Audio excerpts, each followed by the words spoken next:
Alors, je m'appelle Yann Arthus Bertrand, je suis photographe, réalisateur et un petit peu président de la fondation Good Planet. Voilà.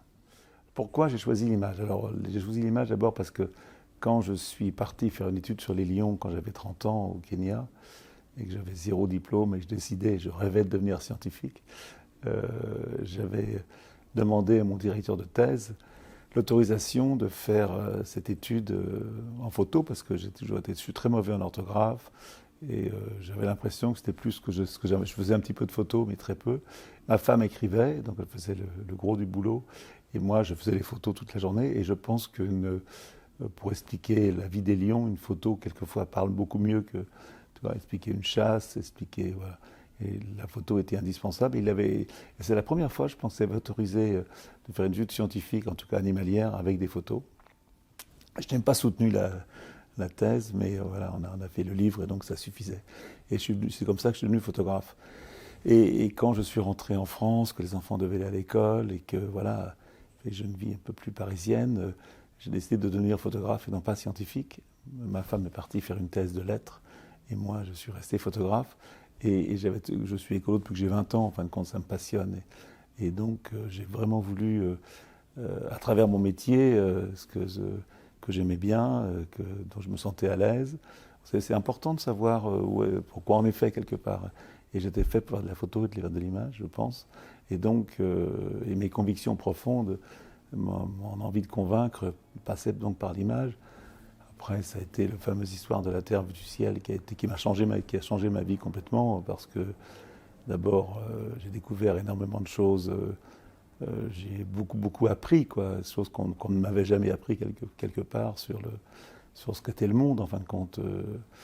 Et comme j'étais passionné, c'est rigolo parce que quand je pense à mon travail sur la Terre vue du ciel, aujourd'hui il sort 2 ou 3 livres d'écologie par semaine, quoi. C'est une folie sur la recherche personnelle, sur tu vois, le sens de la vie, sur le changement climatique. À cette époque-là, il sortait aucun livre. Je me souviens, je me jetais sur un livre qui s'appelle le World Watch Institute, qui était un espèce de rapport formidable, qui était fait tous les ans sur l'environnement, sur l'écologie, qui parlait de beaucoup de choses passionnantes.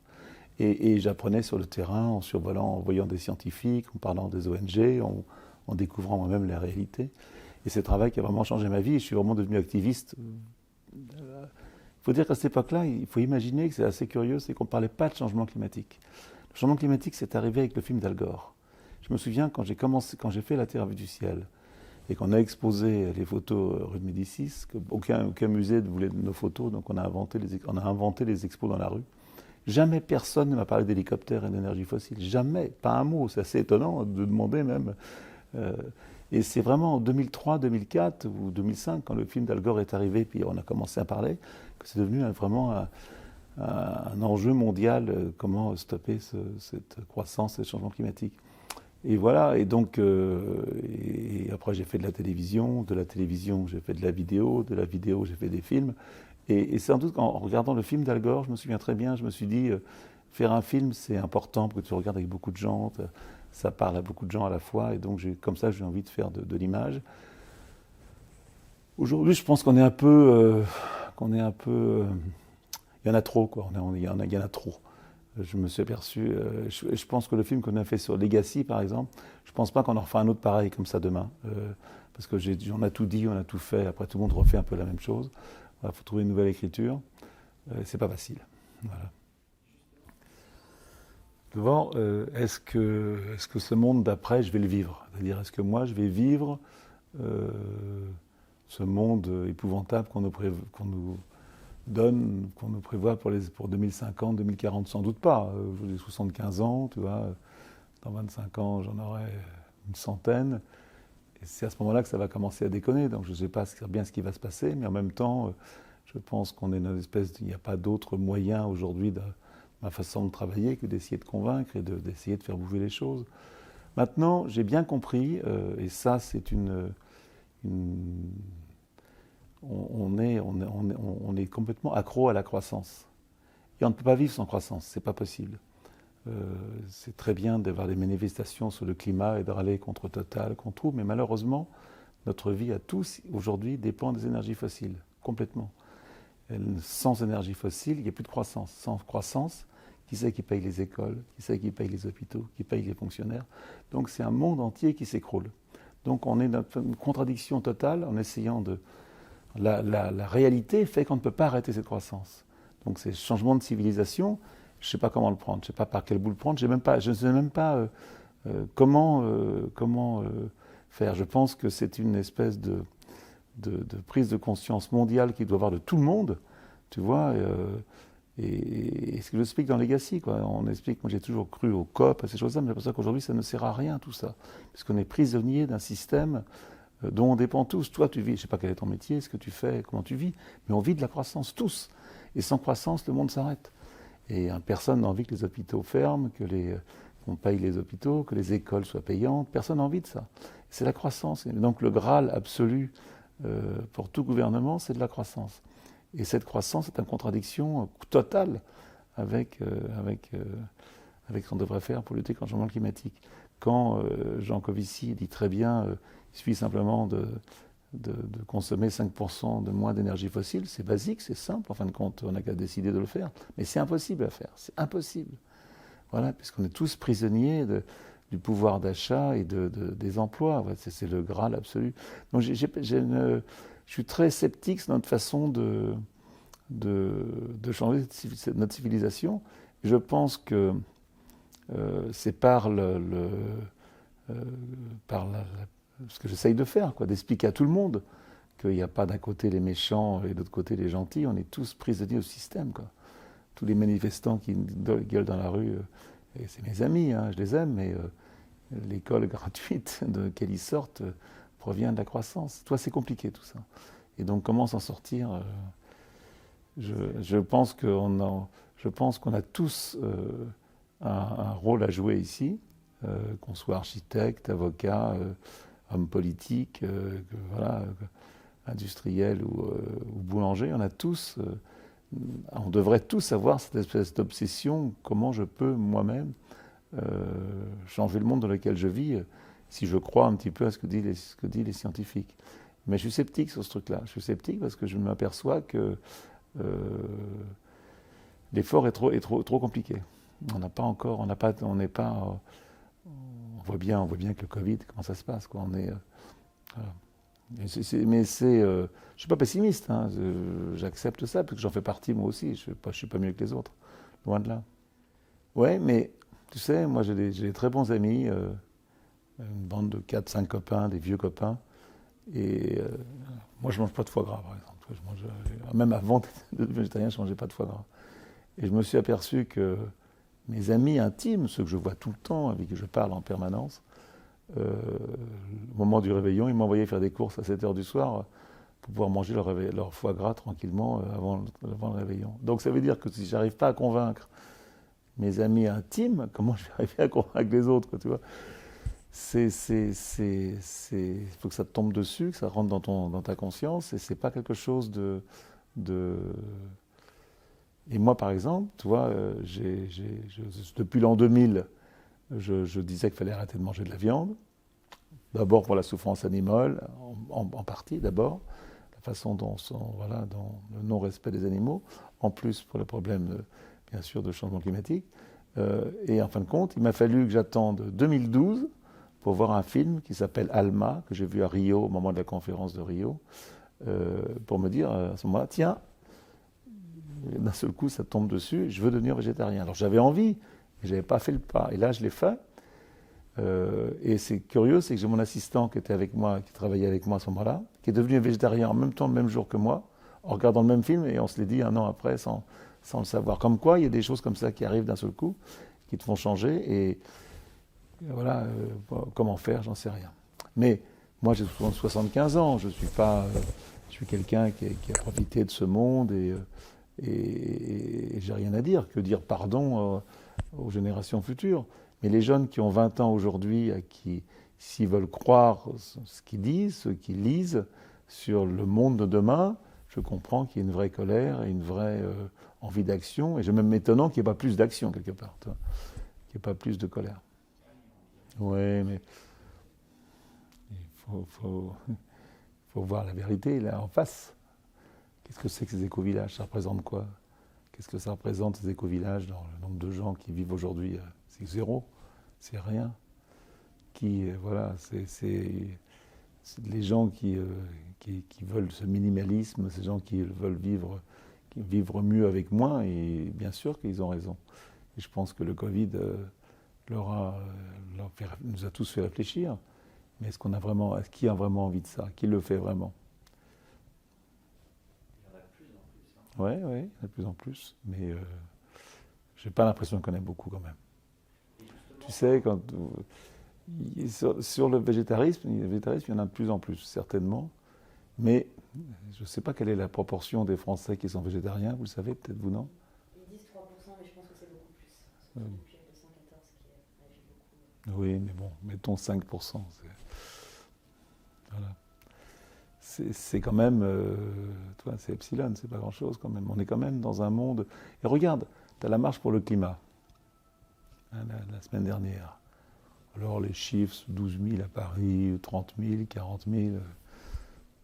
Quand il y a l'arrivée de la Coupe du Monde, on est 2 millions dans la rue. 2 millions. Les Champs-Élysées sont bloqués. Voilà. Et quand on va manifester pour la vie, on est combien? On est très peu. Qu'est-ce que c'est? Ça représente vraiment, voilà. C'est ça l'écologie en France. La prise de conscience, c'est ça, c'est très peu de gens. On en parle beaucoup. Je pense que les lobbies écolos sont plus puissants qu'on le croit. On en parle beaucoup, la Convention citoyenne et tout le reste. Et c'est très intéressant, la Convention citoyenne. Il y avait sur France Info, j'ai écouté hier soir une interview d'un type qui en parlait, comme quoi l'éducation est tellement importante, quoi. Ces types qui ont reçu une éducation, ces gens qui ne connaissaient rien ou très peu à l'écologie, qui ont eu 7 week-ends d'enseignement, sont devenus plus radicaux que moi, quoi. C'est ça qui est formidable. Et donc, ce qui montre bien que... Et surtout, et c'est ça qui est intéressant, c'est cette conscience citoyen. Il n'y a pas que moi, quoi. J'ai ma responsabilité de citoyen que français. Et c'est ça qu'on a un peu perdu. Et ça, je trouve que nous, on fait un film là-dessus, et je suis vraiment étonné de cette conscience citoyenne de porter sur leurs épaules voilà, une responsabilité. Et ça, ça m'a vraiment beaucoup marqué. Et je pense que c'est ce qui nous manque, ça, cette espèce de responsabilité personnelle. Alors moi, on me reproche beaucoup de dire, moi je demande aux citoyens de faire, on me dit oui, mais mes enfants me disent ça de toute façon, tu ne crois pas au lobby, tu ne crois pas... Bien sûr qu'il y a des lobbies, bien sûr qu'il y a des lobbies. Mais bien sûr que je crois aux politiques, mais le politique, c'est le miroir de ce que nous sommes. Hein. Le politique, il ressemble aux gens qui les ont élus. Puis le politique, il a été élu pourquoi? Il a été élu pour qu'on continue dans notre confort, en fin de compte, surtout qu'il n'y ait pas de chômage, surtout qu'on continue la croissance. Donc comment tu veux lutter contre ça? Et Macron, je ne suis pas du tout macroniste ou plus qu'un autre, mais je pense que c'est déjà assez courageux de faire cette convention citoyenne et qu'il est rattrapé par la réalité, quoi, voilà. Mais tu veux, je suis persuadé que c'est le pape qui parle de d'avoir la conscience amoureuse du monde et de la vie. Et je pense sincèrement que d'abord tout ça, ça se mélange, quoi. De toute façon, tu peux pas ici à la Fondation Go-Planète, tu as des bateaux de réfugiés qui sont là dehors pour montrer aussi, parler. Pour parler de ce qu'on fait à la Fondation, c'est bien, tu vois, de recevoir des gens gratuitement ici pour parler d'environnement, d'écologie, une écologie bienveillante, une écologie humaniste, où on est capable de parler aussi bien des abeilles, de montrer des films sur la biodiversité, d'avoir une école de cuisine, et aussi de parler des réfugiés, quoi. Ça, c'est important. C'est important. Mais quand j'ai voulu faire ce film sur Legacy, excusez-moi d'en parler, mais j'aime beaucoup ce film, en fin de compte, tu te dis à la fin, comment tu peux finir un film, quoi. Quand tu mets tout ça bout à bout, c'est dramatique. En fin de compte, tu parles d'amour, en fin de compte. Parce qu'en fin de compte, dans la vie, il y a quoi? Il y a le bien et le mal. Qu'est-ce que je fais de bien? Qu'est-ce que je fais de mal? Et c'est que ça sert... En fin de compte, on parle de ça aujourd'hui. Qu'est-ce qu'on fait de bien pour la vie autour de nous? Qu'est-ce qu'on fait de mal? Et on est tous un peu prisonniers de cette complicité, de la banalité du mal. Une espèce de banalité du mal où on est... au quotidien, on mange de la viande, c'est pas grave. On prend la bagnole, c'est pas grave. On prend l'avion, c'est pas grave. Mais tout c'est pas grave ensemble, ça fait un gros grave, quoi, tu vois. Et on vit de ça, quoi. Mais Je l'ai accepté parce que moi, je ne suis pas mieux que les autres. Donc, je n'ai pas de leçons à donner aux autres. Moi aussi, je suis comme ça. Voilà. Qu'est-ce qui se passera? Personne ne le sait bien. Pour parler de choses importantes. Voilà, ça c'est super. Je pense qu'on est un peu unique là-dessus, d'avoir créé cet endroit, d'avoir la chance de pouvoir le créer, grâce à la mairie de Paris, grâce à des mécènes, et de pouvoir recevoir des enfants, des gens de tout âge, et de faire des conférences, de faire des concerts. Ici, il règne pas mal d'utopie, de bienveillance, de gentillesse. C'est des qualités importantes, je pense, dans ce monde qui est très méchant, en fin de compte, qui est très tendu. Voilà, et donc après, on fait la compensation carbone solidaire, on a fait les posters dans toutes les écoles de France. Quand vous partirez d'ici, vous partirez, j'espère, avec le kit de posters sur les ODD. On a fait 80 000 kits de posters qu'on met dans les écoles. Et c'est assez formidable parce que quand tu mets c'est pas mes photos, hein, c'est des photos d'autres photographes. Et quand tu as une photo qui parle d'un projet fort dans une école, dans une classe, et que tu le vois toute ton année, ben je pense que ça va te marquer toute ta vie, quoi. Donc voilà, c'est des choses qu'on fait. On fait beaucoup de choses, une école de cuisine et d'autres. Tout ce qu'on peut faire pour amener de la connaissance sur l'environnement, l'écologie, on est capable de le faire. Et c'est aussi, cette fondation aussi, elle a je pense qu'elle est quelque chose de particulier, c'est que toutes les ONG du monde peuvent venir ici parler. C'est pas à nous ici, c'est un endroit qu'on nous a prêté et c'est ouvert à tous. Voilà, on n'est pas en compétition avec les autres ONG, au contraire. On est là pour aider les autres.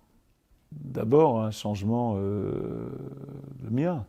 Quand j'ai fait Home, j'étais persuadé qu'on allait pouvoir, quand on avait Home, et quand tu regardais le film d'Al Gore, tu voyais Al Gore qui montait sur son escalator là, et qui parlait du carbone. On s'est dit, on va tous faire attention au carbone, on va faire gaffe et tout. Et moi, j'ai créé la fondation en partie pour faire la compensation carbone. Au départ, c'est une association pour travailler sur mes films. Et en fin de compte, tu t'aperçois que ça commence maintenant, la compensation solidaire qu'on fait commence à bien marcher, mais ça a fallu 10 ans avant que les gens s'y intéressent un petit peu. J'ai vraiment cru qu'on allait tous changer les choses, et en fin de compte, on n'a rien changé du tout, quoi. On consommait 90 millions de barils de pétrole par jour. Aujourd'hui, on en consomme 100 millions de barils. Donc on fait le contraire de ce qu'on devrait faire. La messe est dite. Mais moi, je crois que les gestes individuels que je fais moi sont importants pour moi, et je dois les faire. Mais c'est pas fermer le robinet quand on se lave les dents. Aujourd'hui, on a bien compris que c'était un peu plus compliqué que ça. Mais les gestes individuels, voilà, on les connaît tous. Hein, voilà. Mais de faire attention, et je parle souvent du bien et du mal. C'est des choses qui m'intéressent beaucoup. Tu vois, je ne suis pas croyant, mais je crois que il y a des choses qui sont bien, des choses qui sont mal, très simplement. Quelquefois, c'est un peu plus compliqué, mais voilà, et on le sait très bien, ça. Donc, c'est à toi de choisir. Je pense que on vit dans une démocratie, et ton vote est super important. Hein. Mais je pense plus que c'est dans quand tu es quelqu'un de convaincu et que ça fait partie de ta vie au quotidien. Je pense que tu as un exemple, on est tous des exemples pour les autres, voilà, pour ceux qui le sont moins. Et ici, on dit beaucoup agir rend heureux, c'est-à-dire que le fait de s'engager te rend meilleur, et j'en suis persuadé. Et d'ailleurs, moi je travaille beaucoup dans l'associatif avec les réfugiés, et tu vois que les gens qui s'occupent de réfugiés, les gens qui s'occupent d'orphelinats, ils ont un truc en plus, quoi. Et d'aider les autres, ça te rend un peu plus heureux. Et de savoir, toi, que tu fais quelque chose qui est important, tu dois le faire, eh bien, sans cynisme, sans scepticisme, en y croyant vraiment, je crois que c'est important d'essayer de le faire. Ouais, mais moi je suis engagé depuis que j'ai 20 ans. Depuis que j'ai 20 ans, je me passionne pour l'environnement et l'écologie. Et je ne suis pas du tout usé là-dessus. Mais par contre, j'ai bien compris que l'utopie, quand tu as 20 ans, elle n'est pas partie, mais je la mets ailleurs. Tu sais, je crois que d'abord, moi c'est mon métier. Je fais des films, j'en vis. Mais il y a beaucoup de gens qui le font bénévolement, tu vois. Et en France, on est le pays des associations. Il y a 10 millions de personnes qui sont dans l'association, qui aident les autres. C'est pour aider le sport, le samedi, qui vont aider des enfants, d'autres qui vont à des restos du cœur, d'autres qui vont voir les malades. je pense qu'il y a énormément de gens qui font autour de nous, quoi. C'est même, à qui on ne va pas demander, comme moi aujourd'hui, devant une caméra, ce qu'ils font. Il y a beaucoup, beaucoup de gens qui font, et bien plus que moi, donc il y en a, il y a un foison, voilà. On est comme dans un pays où il y a un tissu associatif et un tissu... je suis en train de faire un film en ce moment qui s'appelle France, une histoire d'amour, où j'essaie d'expliquer tout ce qu'il y a de bien en France. Tu vois, les Allemands, ils ont un proverbe qui dit être heureux comme Dieu en France. Ça veut dire quelque chose. Alors tu parles du terroir, tu parles des gens, tu parles des lois sociales. On a des lois sociales en France incroyables. On est tout le temps en train de râler, mais on est quand même dans un pays avec un tissu social. Alors bien sûr qu'il y a des gens qui n'ont pas assez, bien sûr qu'il y a des gens qui ont trop d'argent, mais quelque part quand même dans un pays assez exceptionnel. Et je fais un film là-dessus, et on a commencé à travailler avec les facteurs. J'ai suivi des facteurs dans leur tournée. Et la mission de ces gens qui tous les jours vont aider les autres, vont emmener le courrier, créer des liens, c'est très très émouvant de voir, il y a 70 000 facteurs en France, les relations qu'ils ont. Alors je parle pas en ville parce qu'on ne connaît plus nos facteurs, mais je parle à la campagne, des relations formidables, cette envie des facteurs d'aller vers les autres. Ça m'a impressionné comme, voilà, c'était quelque chose de très naturel chez eux, cette espèce de mission qu'ils avaient d'aider. Et ça m'a impressionné. Donc voilà. Et bien ça, tu vois, et c'est des gars qui gagnent 1 200 € par mois, voilà, qui travaillent plus que 35 heures par semaine, qui râlent tout le temps parce qu'ils ont l'impression qu'ils ne sont pas aimés par la direction, mais qui ont fait leur boulot. Et pendant le Covid, ils ont continué à travailler, à amener le courrier et les colis à tout le monde, les colis Amazon. Parce qu'Amazon, c'est quand même 80% des colis de la Poste. Moi, ça m'a fasciné, ça, de savoir ça. On a tous gueulé contre Amazon, n'empêche qu'au moment de Noël, des camions, des petites camionnettes de la Poste sont bourrées de colis Amazon. C'est dingue. Je ne pensais pas que ça avait pris une place si importante dans la vie des Français. La question. Et Trump, et les Chinois. Tu sais, il y a tous un peu, je pense qu'il y a toujours, on a tous un peu de Trump en nous, un peu d'égoïsme et de moi d'abord. On est peut-être un peu plus... mais il faut savoir que les Américains, d'abord il faut savoir une chose, d'abord les Américains, beaucoup d'Américains, ils ne connaissent pas très bien le monde, très peu le monde. Tu t'aperçois qu'ils connaissent bien leur pays, beaucoup d'Américains n'ont jamais voyagé, c'est jamais sorti de chez eux. Il faut savoir aussi que les retraites américaines sont indexées sur la bourse. Si en France, tu vas dire à un gars qui est à la retraite que tu vas lui baisser de 5 à 3% sa retraite, dire tout le monde est dans la rue. Eh bien, la bourse est indexée, donc la décroissance, donc le carbone, donc le pétrole qui est un des indices principaux de la bourse. Les retraites de tous les Américains sont indexées là-dessus. Donc, aucun Américain n'a envie de vivre une décroissance. Parce que la décroissance, c'est moins d'argent pour sa retraite. Je le fais bref. Hein. Et d'ailleurs, quand tu achètes un iPhone en France, tu as une application sur la bourse. Moi, je n'ai jamais ouvert une application sur la bourse, je ne sais même pas comment ça marche. Les Américains regardent tous la bourse, parce que c'est leur retraite qui est dessus. Donc, il y a une vision du changement climatique et donc de la perte de revenus aux États-Unis qui est beaucoup plus forte que chez nous, mais dans les retraites, on n'y touche pas, quoi. Voilà. Donc, et en même temps, il faut arrêter en permanence de se dire, et c'est les Brésiliens qui déforestent alors que c'est le soja qui arrive pour nourrir nos cochons et nos poulets, et c'est les Chinois avec la centrale à charbon, c'est vrai, mais n'empêche que tout ce qu'on achète, ce que j'ai sur moi, ça doit être fabriqué en Chine. Donc tu vois, je participe moi aussi à la pollution du monde par les Chinois en achetant des produits qui sont fabriqués en Chine. C'est trop facile je pense toujours de mettre ça sur la faute des autres. Je pense que quand les gens savent ce qui se passe, et que tu peux faire le choix, tu peux décider, si tu sais ce qui se passe, et que tu en as vraiment pris conscience, tu fais le choix. Tu peux continuer à prendre l'avion si tu as envie, mais tu le sais. Tu peux continuer à manger de la viande si tu sais, mais si tu as envie de manger de la viande, c'est bon la viande. Je comprendrais bien qu'on a envie d'en manger. C'est pas scandaleux de manger de la viande, hein, c'est pas honteux de manger de la viande, mais si on sait, on peut décider et si on ne sait pas, si on ne veut pas savoir, quoi. Quand on sait, il y a un film qui va sortir bientôt, il est sorti d'ailleurs, c'est Emmanuel Caplin, qui s'appelle Quand on sait, ce qui est très intéressant, parce que quand on sait, on fait les choses différemment, quoi. On vit de façon différente. Alors, tu sais, sincèrement, ça fait 20 ans que j'entends il y a une vraie prise de conscience qui est là. C'est 20 ans que j'entends ce mot-là. Bon, voilà, tu as fait ce que tu en veux, mais j'ai l'impression qu'on le sait un peu plus, mais qu'on n'est pas prêt à changer parce qu'on n'a pas envie de changer. C'est-à-dire qu'on sait ce qui est en train de se passer. Je raconte souvent l'histoire. Quand j'avais été, il n'y a pas très longtemps, j'étais présenté un film dans la ville de Hyères, dans le sud, dans le Var, et je présentais Planète Océan. Et il y a un petit garçon qui me dit, Monsieur Artus Bertrand, c'est quand la fin du monde? C'est pas marrant d'entendre ça, parce que quand tu as mon âge, tu vois des enfants de 14-15 ans qui te disent ça. Et je leur dis, mais la fin du monde, moi j'y crois pas. Ils me disent, vous y croyez pas, vous êtes gonflés. Je viens de voir votre film, j'écoute la radio, j'écoute la télé, j'écoute mes profs. Si on continue comme ça, c'est la fin du monde, vous le dites vous-même. Et je demande aux enfants quels sont ceux qui croyaient à la fin du monde. Ça ne m'a pas fait rigoler, pas du tout fait rigoler, parce que 70% des bras se sont levés. Donc ce qui veut dire qu'aujourd'hui, ils n'ont pas peur, comme nous on n'a pas peur, si les adultes n'ont pas peur, pourquoi les enfants auraient peur? Mais ils ont pris conscience quand même qu'il se passe quelque chose. Voilà, alors la conscience elle est là, mais à quoi elle sert la conscience si tu n'es pas dans l'action? Mais on est dans un système global qui est très difficile à bouger, quoi.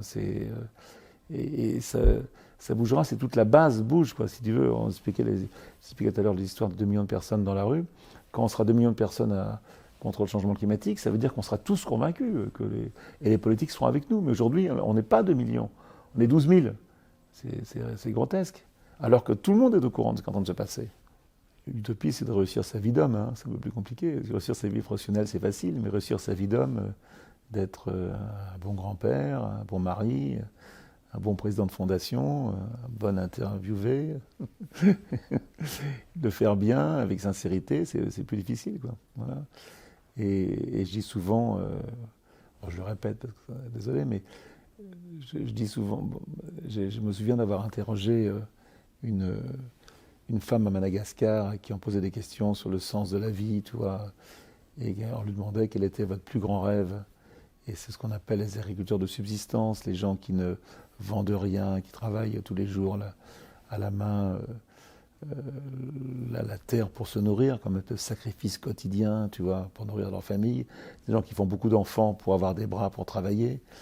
C'est des gens qui ne savent pas lire, pas écrire, loin du monde, tu vois, qui connaissent beaucoup plus de choses que moi sur la nature, ils sont beaucoup plus sensibles à des choses que je ne ressens plus, mais ils ne connaissent pas vraiment le monde d'aujourd'hui, ou du moins, ils connaissent leur monde. Et je me demandais quel était son plus grand rêve. Et alors, plus grand rêve, c'est difficile d'expliquer, pour quel plus grand rêve à quelqu'un, il faut le traduire en dialecte, malgache. Et elle me dit, oui, j'aimerais que mes enfants... je dis, mais autre chose que ça, en tant que femme, en tant qu'être humain, quel est ton plus grand rêve? Et elle me dit, elle me regarde droit dans la caméra, comme ça, et elle me dit, j'aimerais mourir avec le sourire. Je trouve ça génial, parce que ça veut dire que tu sais qu'on va tous mourir un jour, et pour mourir à le sourire, il faut que tu sois content de ta vie, quoi. Que tu aies fait de ta vie, que tu donnes du sens à ce que tu as fait, que tu sois content de ce que tu as réalisé. Et c'est quelque chose qui, je pense tous les jours. Est-ce que mon utopie, ce ne serait pas essayer de mourir avec le sourire? C'est impossible, c'est un Graal impossible. Mais d'essayer, c'est-à-dire d'être en accord au quotidien, dans ta vie au quotidien, avec ce que tu penses, quoi. C'est extrêmement compliqué et difficile. Et voilà, je ne suis pas le bon exemple. Alors si j'aimerais bien d'abord de retrouver la confiance dans les gens qui nous dirigent. D'avoir des gens qui nous dirigent, qu'on suivrait en se disant, ça c'est un mec bien, il peut se tromper, mais on a confiance et on y va. Et on a complètement perdu la confiance dans les gens qui nous dirigent. Ça c'est une chose. Puis j'aimerais que les gens qui nous dirigent aient vraiment pris conscience de ce qui est en train d'arriver. Et je me demande si les gens qui nous dirigent aujourd'hui, prisonniers dans cette espèce de crise économique, tout ça, ont le temps d'avoir cette vision à long terme, tu vois, d'avoir ce courage de prendre des décisions qui seront importantes dans 10 ou 20 ans. Aujourd'hui, l'homme politique, le système fait qu'il ne pense qu'à sa vision électorale. Je pense qu'il y a une espèce D'utopie, j'aimerais bien avoir des hommes politiques qui soient pas des hommes politiques, quoi, qui soient Je pense que le pape est un peu comme ça. Alors, je suis pas croyant, mais il se trouve que j'ai rencontré le pape et j'étais passé 1 heure avec lui. J'étais fasciné par son humanisme et par son regard, par son Dalai Lama, que tu vois, des grandes âmes, quoi. Alors, c'est peut-être ridicule ce que je dis, mais tu vois, des gens qui sont pas prisonniers d'un système électoral et qui sont un peu plus libres dans leur tête de dire ce qu'ils pensent. Non, je dis pas que j'ai arrêté de faire, je dis que je veux pas refaire tout le temps la même chose. Je pense qu'un film comme Human et un film comme Woman sont des films très importants pour moi, peut-être plus nouveaux et peut-être plus avec une vérité, peut-être plus essentielle que se rabâcher la même chose sur des chiffres, sur le changement climatique. Et tu vois, on tourne un peu en rond, quoi. Aujourd'hui, des émissions de radio, de télé, déforestation, on dit toujours un peu la même chose. Je pense que dans les films qu'on a fait là, comme Human, on a amené quelque chose de nouveau. Et je ne veux pas arrêter de faire ces films-là, surtout pas. Et j'en prépare un sur les réfugiés, donc tu vois. Mais je veux arrêter de parler de la glace qui fond, de la déforestation, j'en ai marre. Voilà. Et c'est quand tu coupes, tu sais, alors, quand tu coupes une forêt primaire, tu peux planter des graines. Avant de refaire une forêt primaire, il faudra des milliers d'années. Hein. Alors, voilà. Ça, c'est une... Alors, tu peux planter des graines, mais tu ne feras pas une forêt primaire avec la biodiversité en plantant des graines. Non. L'honnêteté, tu sais, l'honnêteté, tout simplement. Je répète, la bienveillance envers l'autre, d'arrêter de ce cynisme, le scepticisme en permanence devant tout ce qui se passe. Tu vois, je regardais le syndrome Bill Gates. Alors, on peut discuter sur Gates, mais ce qu'il fait est formidable. Moi, je pense que ce que fait Gates est formidable. J'entends lire son bouquin en ce moment, il dit des choses, quand même... Alors, bien sûr, tout le complotisme, tu vois, qu'il y a autour. J'aimerais bien qu'on revienne à... Non, je mélange un petit peu, mais prendre conscience de la mort, de la santé. Une chose qui est arrivée, le Covid, c'est inouï ce qui est arrivé. Hein. Quand tu prends du recul, moi en tant que journaliste, ayant fait un film, et quand tu vois l'économie entière du monde qui s'arrête, un truc donc inimaginable, pas possible, quoi, tu vois, personne n'est capable d'imaginer ça, te fait réfléchir aussi à cette fragilité, ce qui peut arriver assez rapidement. Et ce qui est terrible, c'est que le changement climatique, il n'y a pas de vaccin, quoi, tu vois, donc, alors que, il n'y a pas de vaccin au changement climatique, tout le monde le sait, donc ce qui va arriver, le changement climatique va tuer beaucoup, beaucoup plus de gens que le Covid. Et peut-être que ça nous a fait... j'ai l'impression, j'en parlais là déjà tout à l'heure, que sur le sens de la vie, quoi, est-ce que... Je pense qu'on pourrait tous se poser la question, et ça c'est vachement important, est-ce que le travail que je fais me plaît? Est-ce que le travail que je fais est utile au monde? Est-ce que je me sens bien dans ce que je suis? Tu vois, est-ce que j'ai appris des choses qu'on m'a jamais apprises et qui sont très importantes pour moi? C'est ça qui est important. À quoi je suis bon? Qu'est-ce que je veux faire? Est-ce que je suis heureux dans ce que je suis, dans ce que je fais? Ça, c'est fondamental comme question. Et ça, on ne l'apprend pas à l'école. Et je pense que c'est dommage.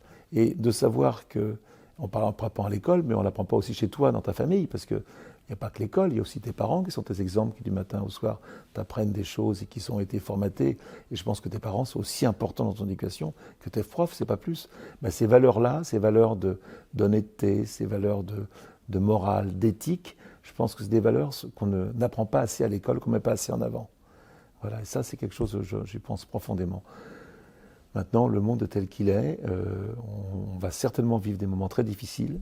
Ça va venir, on va pas empêcher les gens de faire des enfants. Aujourd'hui, c'est vrai qu'on est trop sur Terre, c'est évident. Trop, en tout cas, vivants comme nous. C'est impossible d'empêcher des gens, voilà, on ne peut pas empêcher des gens de faire des enfants. Il va se passer quelque chose. Le virus est là, sans doute là pour nous, pour réguler un peu notre population. J'espère qu'on ne va pas trop réguler. Enfin, c'est le rôle du virus de réguler, hein, depuis toujours. Je suis en train de faire un film sur la biodiversité, donc ça me passionne aussi. Voilà, donc toi, je fais encore des films quand même. Tu vois, mais voilà, et qu'est-ce qui va se passer, j'en sais rien. Mais l'accepter, quoi. Accepter, on ne peut pas faire autre chose que de l'accepter. C'est plus facile pour moi à 75 ans que pour quelqu'un qui a 20 ans, c'est évident. Je pense que si. Je pense que on est assez intelligent et assez... l'homme est une espèce extrêmement brillante et intelligente. On a développé des capacités incroyables. Quand tu vois ce que nous sommes arrivés à faire par rapport aux animaux, quoi. Nos frères animaux, je pense que le bien et le mal, on sait tout ce que ça veut dire. Moi, je ne suis pas d'accord avec toi du tout. Je pense qu'instinctivement, on sait où est le bien, où est le mal. Par exemple, un exemple. Est-ce que tu peux admettre que mon pays, la France, qui est le pays des ONG, le pays des droits de l'homme, soit le 3e vendeur d'armes au monde? Où est le bien, où est le mal? Dis-moi où est le bien, où est le mal. Est-ce que tu le sais, ça? Non, tout le monde sait. Tout le monde sait que fabriquer des armes, c'est pas bien. Bon, faut qu'on ne me raconte pas d'histoire. Ça, voilà. Et on est prisonnier d'un système. On a besoin du pétrole. Pour avoir du pétrole, on va le chercher, on n'en a pas. Sans pétrole, l'économie s'arrête. Il faut faire attention.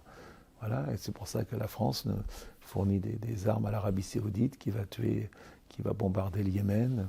Et aujourd'hui, dans les guerres d'aujourd'hui, c'est 80% de civils tués, dont 30% d'enfants, quoi. Je veux dire, c'est vrai, c'est dit. Et ça, c'est mon pays, c'est moi. Voilà. Et où est le bien, où est le mal? On le sait. Hein. Et tout le monde le sait, ça. Bien sûr, c'est un jugement de valeur. C'est sûr que si tu es un excité en Arabie Saoudite, ou excité du Yémen, ou en Syrie, n'importe quoi, le bien et le mal, la haine, toi, te fait perdre la tête. Mais toi, ici, dans le confort qu'on a, on peut réfléchir où est le bien, où est le mal. Pour moi, c'est assez c'est drôle, mais quand tu vas dans un abattoir, où est le bien, où est le mal, tu ne te poses pas la question, quoi. Je veux dire, ça ne peut pas être bien de tuer des animaux de la façon dont on les tue, c'est pas vrai. Voilà, c'est assez basique et assez simple en fin de compte. Et on est en train de se raconter des histoires. J'ai envie de te dire la photo de mes petits-enfants. Chez moi, avec les gens que j'aime. N'écoute surtout pas les conseils. Alors je vais te dire, le livre de Jane Goodall, Les chimpanzés et moi, qui m'a fait partir en Afrique, est sans doute le film d'Al Gore qui m'a donné envie de faire du cinéma. Alors, il y a vraiment, et avec le recul, aujourd'hui, quand je travaillais en France, je rêvais d'aller au Kenya. Et j'ai découvert quelque chose bien plus fort que tout ce que j'imaginais. C'était l'harmonie qu'il y a entre la vie sauvage et l'être humain qui les regarde. Quand j'habitais au Kenya, j'avais ma maison au milieu de la réserve. J'avais les éléphants, les girafes, les lions qui passaient devant ma maison, vraiment devant ma maison. Et aujourd'hui, je vis dans la forêt de Rambouillet. Et toutes les cerfs et les biches que je vois, dès qu'elles me voient à 200 mètres, elles partent en courant, elles ont peur de nous. Aujourd'hui, tous les animaux sauvages, ici, ont peur de l'homme. Et j'adorerais retrouver dans un pays cette harmonie absolument incroyable entre l'animal sauvage et l'homme. Et pas très longtemps, j'ai discuté avec des chasseurs. Je viens d'acquérir, c'est une réponse très très courte, comme tu m'as demandé. Je viens d'acquérir une 30aine d'hectares qu'on a mis en association et je fais du rewild dedans. Et j'ai donc demandé à tous les chasseurs qui chassaient autour d'arrêter la chasse pour un moment, d'essayer de le retrouver. Et là, ils me disaient tous, mais l'animal sauvage qui n'a pas peur de l'homme n'est pas un animal sauvage. L'animal sauvage doit avoir peur de l'homme. C'est ridicule. Et au Kenya, j'ai retrouvé une espèce d'harmonie inouïe des animaux qui n'ont pas peur de toi. Et ça, c'est quelque chose que j'adore. Voilà, et je leur disais, mais est-ce que vous voyez, quand vous tirez un animal, parce qu'ils tirent, je vais dire les chiffres, parce que c'était 450 cérébiches par an, et je me suis dit que ces animaux, le plaisir de les voir, est bien plus important, qui est vu par des milliers ou des centaines de personnes, que le gars qui l'a tiré, tu vas bouffer la biche. Par contre, l'animal que tu vois, quel plaisir tu as à l'admirer, à la voir au quotidien. Ça a bien plus de valeur que tout. Voilà. Mais cette harmonie, tu vois, tout à l'heure en venant, je voyais un écureuil, et j'ai essayé d'approcher, mais l'écureuil, il est parti tout de suite. Tu vois, il y a des endroits où les écureuils, à New York, les écureuils j'adore, c'est ce côté animal en toi, de l'autre animal que tu rencontres, que tu as envie de toucher, c'est vachement, moi j'adore ça, voilà. Donc voilà, c'est ce monde-là que j'aimerais, ce bel pays où j'aimerais vivre, où les animaux sauvages n'ont pas peur de moi. Simplicité, simplicité, simplicité. C'est-à-dire que je demanderais au Conseil des ministres de se venir en vélo, qu'on mangerait, que je virerais l'Élysée, j'ouvrirais l'Élysée, j'en ferais un musée, je me mettrais dans un appartement classique et je vivrais très simplement. Je pense qu'on doit être exemplaire, que toi, je sais pas, tu peux pas. Enfin bon, voilà, c'est une chose. Radical, oui, je veux dire, revenir dans une simplicité évidente, vivre comme des gens normaux, quoi. Voilà, qu'ils ne le sont pas. détacher un petit peu. Alors, en Suède, d'ailleurs, tu vas, le Premier ministre, il est à la cantine avec tout le monde, se rencontre dans la rue, tu vois, ça paraît normal. D'ailleurs, si le mec, avec sa carte de crédit, il achète un carambar qu'il n'avait pas le droit, tu as vu, il doit démissionner, quoi. Il a une espèce de morale absolument incroyable. Ça, je pense qu'on manque un petit peu de ça, quoi. On manque un peu de simplicité dans les gens qui nous dirigent. On est toujours dirigés toujours par des rois. Je dirais, d'abord, j'ai arrêté de manger de la viande, mais je dirais que j'aimerais arrêter le fromage. Je te l'ai dit, mourir avec le sourire, c'était pas mal. Tu reprends celle-là. Tu prendras l'anecdote que j'ai racontée tout à l'heure, se mourir le sourire, ça fait très très bien pour finir une interview, celle-là.